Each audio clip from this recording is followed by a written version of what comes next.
All right, this is a video on how to do a regression in SPSS now in beautiful 1080p. I finally switched that option over. 720 wasn't too bad, but hey, I like video. So we've got this data.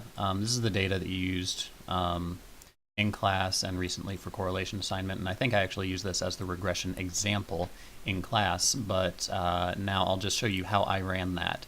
So we've got cat time in this column, we've got happiness in this column. I've already done all of the labeling and stuff like that.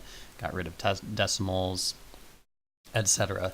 So we're kind of going to reframe our question. The first time when we were doing correlation, we were asking the question, how are these two related? And we got a correlation coefficient or a Pearson's R of like 0.97 or something, which is pretty obscene.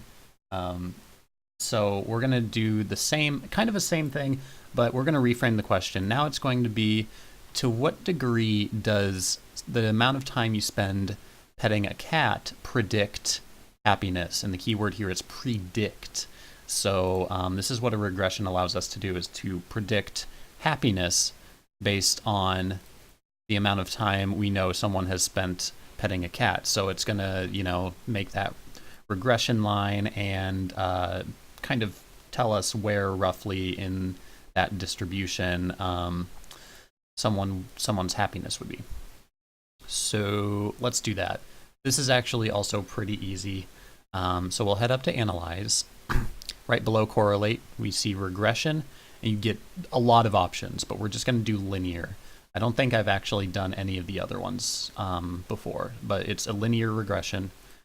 We'll click on that, and now we have a couple different options. In Correlate, you could just throw all of your variables into the same box. It was very simple. A little bit more complicated this time. So what we want to predict is happiness. So that's our outcome variable, which is kind of like the dependent variable for a regression. So we're going to throw that into the dependent box. Cat time is the only thing we have left. This is what we're going to use to predict happiness, or this is our predictor variable, which is basically like an independent variable in regression. So we're going to throw that into independence. I have only shown you how to do a simple regression, but in a multiple regression, if you have multiple predictor variables, you can throw them all in here, and it will give you what is called a regression model, I think it's called, and it will show you the predictive value of each of those predictor variables. There are more complicated things to this that you will learn in future statistics courses if you choose to take those. It's very interesting, but I'm going to stick to simple for the course of this class. So let's see, we need to head up to statistics.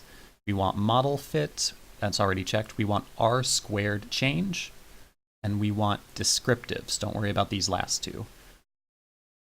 Let's see, I think we want to look at options. Here's something, just kind of as a general rule of thumb. It's usually safer to exclude cases pairwise.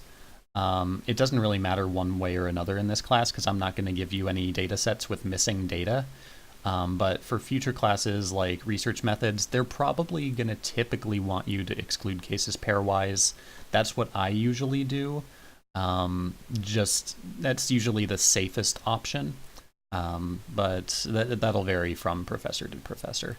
So I'll hit continue. Everything else is just going to be the same. We'll hit OK, and we've got our, I just realized that I had my streaming thing up here. Sorry about that. Okay, so this is the output we're going to get. So you'll notice that here we've got, gives you the correlations anyway. So the correlation between cat time and happiness, 0.974. Down here is the first thing that you're going to want to look at. Here's R. That's our Pearson's R coefficient. So that tells us that our correlation between cat time and happiness is 0.974. R square is essentially, I think I explained this in class, it is the amount of variance explained by cat time. So basically what we're saying here is that you can explain about 95% of the variance in happiness using the cat time variable, which is actually obscene, and you can tell I made this data up because that's probably not true in real life. 95% R square is, I don't think, you won't really see it.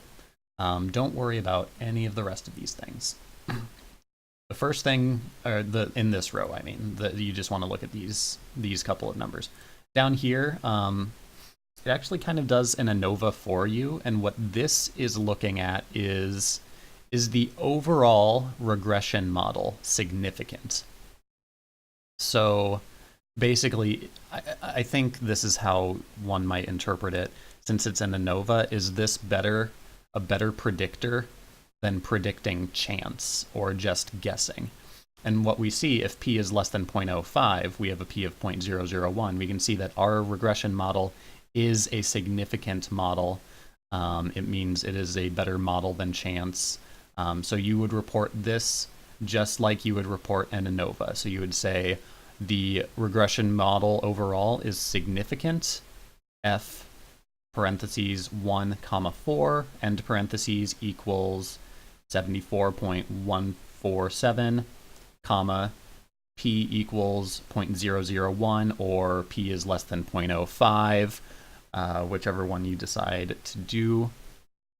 That is the second portion.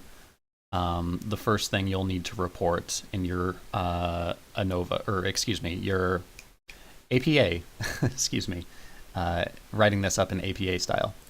Third thing that you're going to want to report. This is our regression model. So I'm going to tell you what to report in APA style first, and then I will tell you how to write your equation, which I kind of went over in class. But let's start with how to report this. There are a couple of ways, and I'm just going to tell you the one that I use. This may vary from professor to professor as well. What you want to report is the beta, which in this case is 0.974, which is actually the same as our correlation coefficient. I'm not sure if that's the case in every situation. That's kind of interesting. I'll have to read up more on that.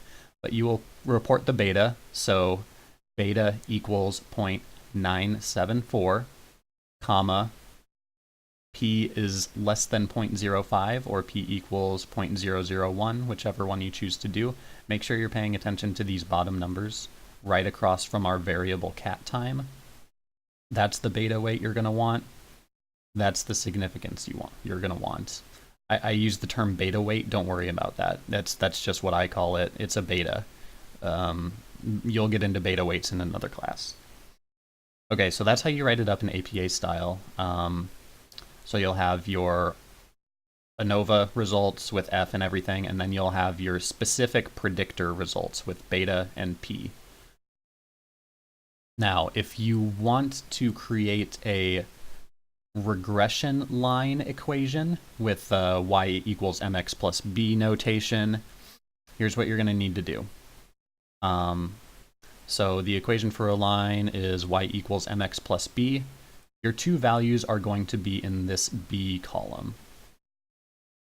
These are called b weights. But don't worry about that terminology. That's just if you're curious. The one across from our variable, or the one across from cat time, this 0.262 is going to be our m, or our slope, the slope of our line. This is telling us for every one change in cat time, happiness goes up 0.262. So that's our change for every 1 minute increase in cat time. There's an increase of 0.262 in happiness. So that's our m in the equation. The constant is right across from constant, so that's real convenient. So this top one is going to be the b in our equation. So it's going to be all that stuff plus 2.383. So that's our y-axis. So the full equation would be y equals 0.262x plus 2.383. So then if we wanted to say what is someone's predicted happiness score If they spent like 8 minutes petting a cat, then we would plug that into the equation. It would be y equals 0.262, which is our slope, times 8, which is our x variable, our predictor variable, plus our b value of 2.383.